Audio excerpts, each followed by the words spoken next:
Привіт, друзі! В перший день виставки ми запостили вам фотку разом з Хендріком Моркелем, автором блогу Hiking in Finland, і наразі є співзасновником Outdoor Blogger Network. Це мережа блогерів в Європі. І ми сказали, що якщо ви знаєте його, задавайте питання і попросимо його відповісти. Так от останній день виставки, вже всі роз'їжджаються, все розбирається, і якраз ми будемо відповідати на ті питання, що ви задавали, і я маю для нього теж декілька питань. So, Hendrik, I just told that at first day of the exhibition we just post a photo with you, and yes. So you can ask any question about your blog and so on. So as for now we have, let's start with the easy one. So there was a question like, is there any life, anything interesting in Finland besides Lapland? If there's any other interesting area?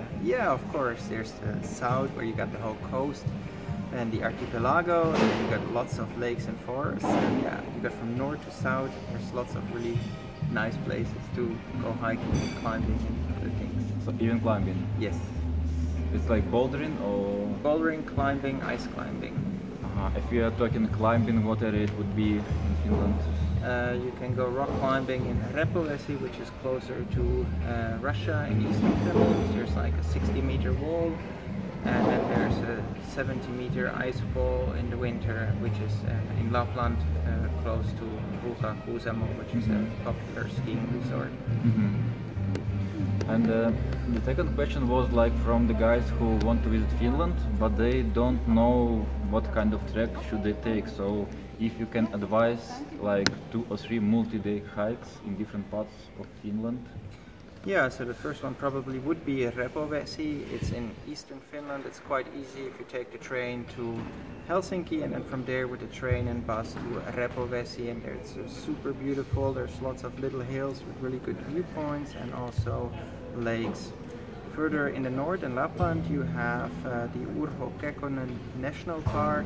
That is a really big national park. There's no real trails in there, but there's a lot of huts and also free saunas. So if you feel like you want to experience a Finnish sauna in the wilderness, then that is a really great place to go to. And then I think that probably Salamajärvi National Park, which is on the west coast or the west of Finland. There's very nice trails over there, and there you can spot wild reindeer that are only living in that area. Super. And what kind of saunas look like? Just a hut in the forest that you start? No, there's really nice saunas. So in Urho Kekkonen you have one sauna that is next to a river, and there's a nice little pool, and it's super beautiful. It's very pretty, and it's all for free, so you don't need to pay anything for it, which is super great. And yeah, the sauna is just you have the front where you get undressed and leave your clothes, and then you go inside of the sauna where you relax and get warm, and then you can go out and walk into the water and take a swim. So very good. We should go there, Christina. Then is there like any map that you can spot all the huts and like make a route for yourself? Yes, so there's a Finnish website called Retkikarta. I will write the name down for you so you can... I will write. Yes. And there you can see all the national parks, all the trails, and you can like sort out the trails from like winter trails for skiing or snowmobiles, and then you can go for canoe trails and you get hiking trails, and then you also can see the fireplaces, the huts, the saunas, and everything else. And you can even make your own GPS track there and save that, and it's completely for free also, so it's a very good way to get digital maps for your next adventure. So basically I write the track there and upload it on my phone and GPS device? Exactly, yes. Or you can print it too, so that is also a possibility. And the map is it goes down to 1 to 5,000, so it's super detailed. So it's like half a kilometer and 1 centimeter. Yeah. And another question about the tents and camping. What are the regulations of putting your tent like in Finland? Should you like put it on some special places, or you can just go through the forest and you like the spot, you put the tent? it depends where you go. So in national parks, you should stay in the designated camping areas. So either there's a camping space where there's also going to be a dry toilet and a fireplace and free firewood, or you go, if you're not in a national park, then you can make use of the Everyman's Ride in Finland, which allows you to basically camp everywhere.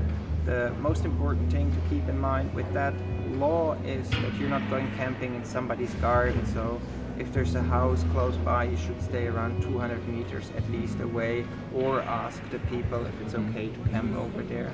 But it gives you a lot of freedom to camp basically everywhere in the country where you want to. And what about the fire? Can you use open fire? It's best to use the campfire spots right now.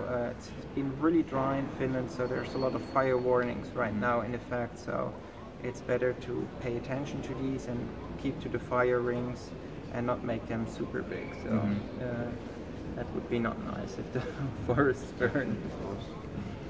And while we are talking about the weather, what is the best season to visit Finland for those treks that you mentioned?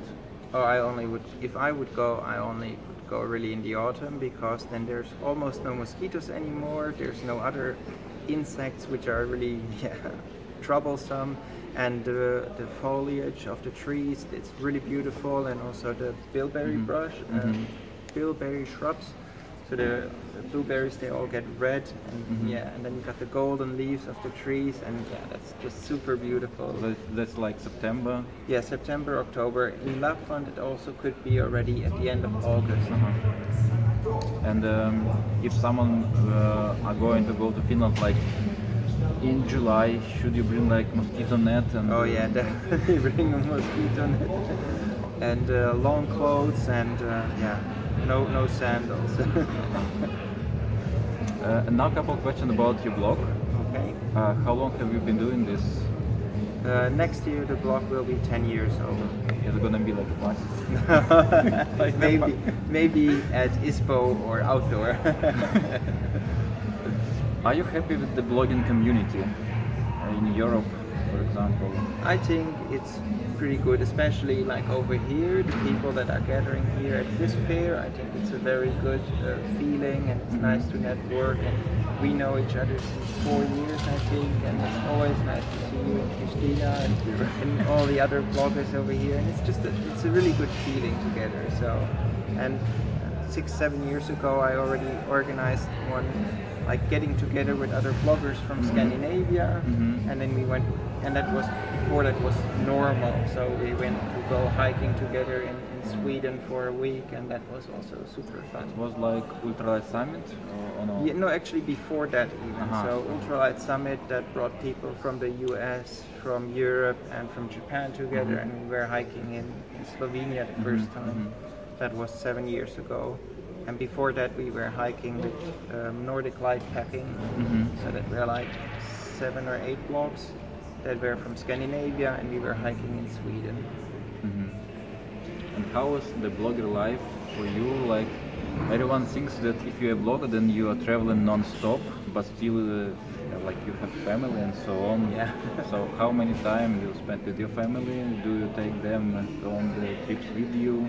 It depends. So I have 2 small kids and a wife, and I usually have been going like for 1 week per month, hiking or skiing or climbing. But right now I will be taking a little break over the summer and just spend time with the kids, and I do like micro adventures with my children, and we go bicycling and stuff like that. So smaller adventures closer to home, and then maybe in the autumn we do something together and do something a little bit longer. That's nice. Like in Finland? In Finland, yes, and I would like to go and cycle with my children and my wife from Finland to Sweden via the Åland archipelago. Maybe Jörg won't join us. I'm just watching you. Okay. Okay, and the OBN network is something new, and for Ukraine the concept is not known. Can you like describe it in a couple of words? What for does it appeared and So the idea is to get bloggers like you and me and the other people over here together. And if a company like Tatonka or Arcturate says we would like to do work together with bloggers from Ukraine, Spain, Germany, Finland, and so on, and they don't need to search for those people themselves, but they can come to OBN, and because we know all these other bloggers from these other countries, we can help them find the right people and organize the whole campaign for them. And we are also aiming to professionalize bloggers. So there's some bloggers that are just starting out and they need tips on how to become doing the right thing. So about being transparent and honest, and that you disclose things if you get something for free or get paid to do something. so do you think the blogging is like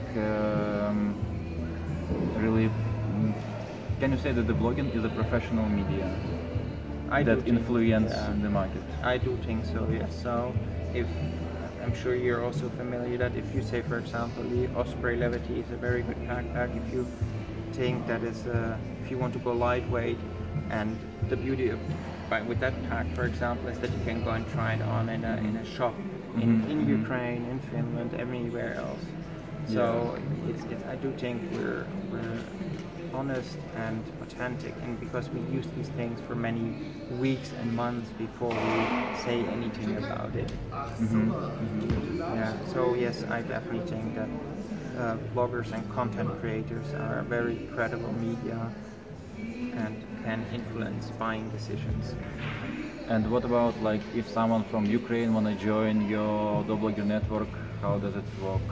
You invite people or they write to you? It really depends. If you are sitting in Ukraine and you write a blog over there, then you should just get in touch with me. The email is written over here, and then you can just tell me about your blog and send your media kit. And then if we have a campaign where we would need Ukrainian bloggers, then we can get in touch with you. That's not wise.